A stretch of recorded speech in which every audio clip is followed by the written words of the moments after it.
Hello and welcome to the Awesome 180 channel. I'm Ashton Doctor, your habit coach, and today we're going to be talking about 3 ways to start your exercise routine. You see, the exercise routine is one of the most difficult things to start, and we constantly get people asking, Ashton, how do you become consistent with exercise? And being a habit coach, you keep telling us that we should get into the habit of exercise. But how do we really make it a habit? So here are 3 ways in which you can start thinking about exercise and making it a habit. Normally when we start on our exercise routine, the first thought that we have in mind is what? How do I choose the best form of exercise? And this is a question I get asked all the time. Ashton, what is the best form of exercise that you suggest I should be doing? And honestly, there is no such thing as the best exercise, because for some people, it might be running, for some people it might be weightlifting, for some people it might be CrossFit, for some people it might be yoga, for some people it might be Pilates. It all depends. And the problem is that we get inspired by other people doing crazy things and we want to do that. But instead, let me tell you about another way of forming this. Any exercise that you enjoy doing and you can do is a good exercise for you, and it's the best exercise for you. These are 2 conditions. Any exercise that you enjoy doing. For example, if you enjoy dancing, that is for you. If you enjoy weightlifting, that is for you. For example, I love lifting weights and growing my muscles, but I hate running. So running is not an exercise that is for me. As a result, choosing the exercise that is correct for you in what you enjoy is the first step. The second step is any exercise that you can do. Like, I know so many people who want to start doing calisthenics, which means start doing pull-ups. Or I know so many people who want to start running 20 kilometers a day. But the point is, can you do that? If you can't do that right now, that is the wrong exercise for you. You have to figure out a progression to that. You have to find something that is easier to do so that you can progress up to that level for that exercise that you want to complete.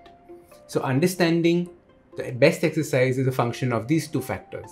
The second thing to start your exercise routine is to learn this simple formula. Start small, start easy.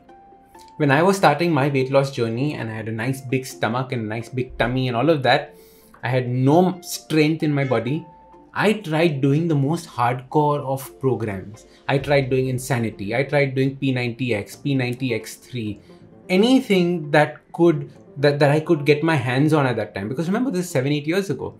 And what happened was that I would start a program and I would feel so sore that there was no way that I could continue beyond like a day or 2. Also, what happened was that I wasn't used to doing exercise. So I couldn't last that 45 minutes or that 1 hour or that 35 minutes even that they wanted me to. So as a result, I never could be consistent with exercise. Then I came across 2 very powerful forms of exercise that stuck with me.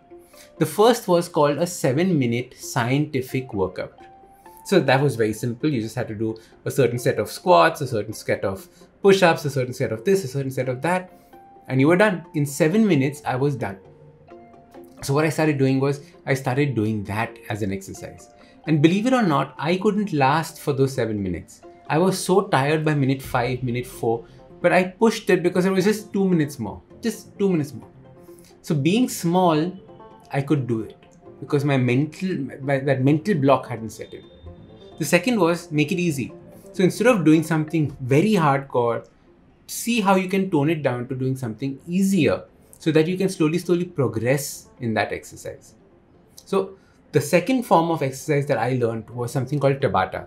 And we have an entire Tabata video on this channel. Just search for Awesome 180 Tabata and follow along. It is me doing the exercises and you can do a follow along at home. It's very, very easy to do. So that is the second thing that I want you to understand. Whenever you start choosing the kind of exercises that you want to do or the kind of exercise program that you want to start, the only way you're going to be consistent is if it is small and easy to do. So don't think about doing something hardcore. Start small and progress with it. The third tip I want to give you for starting your exercise routine and your exercise habit is all about understanding how human beings worked out and exercised in the past. So when we were cavemen and growing up, we obviously didn't have gyms, we didn't have exercise, But all the physical activities that we did together in community. If we had to go out for a hunt, we hunted in community. If we wanted to go out to pick tubers, we did that as a community. So as a result, human beings and physical activity is closely linked with community.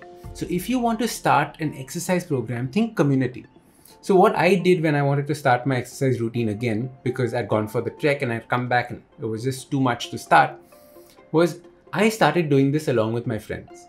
Now, we are all stuck at home separately, but we coordinated and made sure that we did those particular exercises on that particular day. Him at his house, me at my house. But what happened was that still created that sense of community, that still created that sense of camaraderie, and it made exercise a little bit more interesting. You see, the biggest problem is that we feel great after we exercise, but while exercising, it's genuinely not that much fun. I don't know anybody who enjoys the exercise part. Everyone enjoys the feeling afterwards. So start thinking about it this way. How can you create a community? How can you create a friend circle, a friend structure, so that you and your friends can work out together? Either in the same place, or on an app like Zoom or a WhatsApp call, or even just making sure that you'll coordinate when you're going to do the exercises. A thing like this is going to keep you consistent because it's not just you alone now, it is you and a friend together doing this as a team. So think about these 3 routines and tips that I've given you on how to make exercise a part of your life. You see, making exercise a part of your life is very, very important, not just because, you can look better and all of that, but because it makes a big improvement to the quality of your life. And ultimately, that's what this whole channel is about, improving the quality of your life. So if you like videos like this, make sure you improve the quality of your life by hitting the subscribe button at the bottom and that little bell icon so you know when future videos come out. In the meantime, I'm Ashton Doctor, your habit coach. And remember, awesome lives, they start with awesome habits.